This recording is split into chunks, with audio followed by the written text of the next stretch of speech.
Hello, my friends. Today I bring you the second installment of this week's micro learning on The Strangest Secret by Earl Nightingale.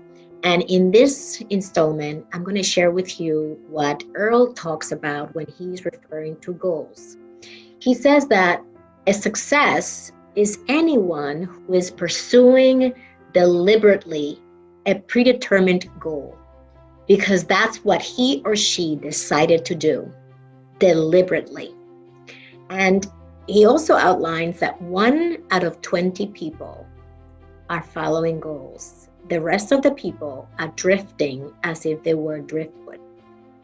And this really shocked me because I have lived my whole life, if I can recall, from when I was a little girl who took ballet, who wanted to perform at the biggest, I guess the equivalent of Lincoln Center back in the Dominican Republic.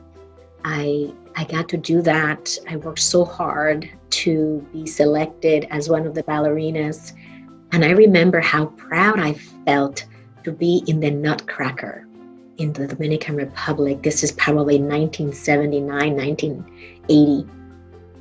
And my entire life, even when I came to this country as an immigrant back in 1983, and I didn't know the English language, I knew I had to learn it, to graduate from high school so that I could go to college and become a professional woman who could stand on her own 2 feet. Back when I was 14 years old, starting high school, I set myself the goal that I was going to learn English and graduate from high school. And then that I was going to go to college and graduate from college. And that once I started working full time, that I was going to become a leader. And then I did everything I had to do to accomplish those goals. And so I agree with Earl Nightingale in that when you have a goal in your life, it drives everything that you do. It gives you the inspiration to get up in the morning, to be at your best, to perform, to collaborate, to do whatever it is that you need to do to accomplish that goal. But notice what happens after we graduate college or after we start working full time and we're done with quote unquote school, is that we join the workforce, we begin to perform our job, and over the years, we get so complacent with whatever is happening. And the book outlines that one of the problems that happens is that many of us blame our circumstances for our success. We blame external forces for what we do. And when we have an external locus of control like that, that means that the external world gets to decide what happens to us. Versus when we believe that we can drive our life and in which direction we go. Now notice that all along the way, we are constantly making decisions and making choices. We choose sometimes to get married. We choose to stay in a job. We choose to stay with a specific department. We choose to live in a certain place and commute a certain amount of time a day.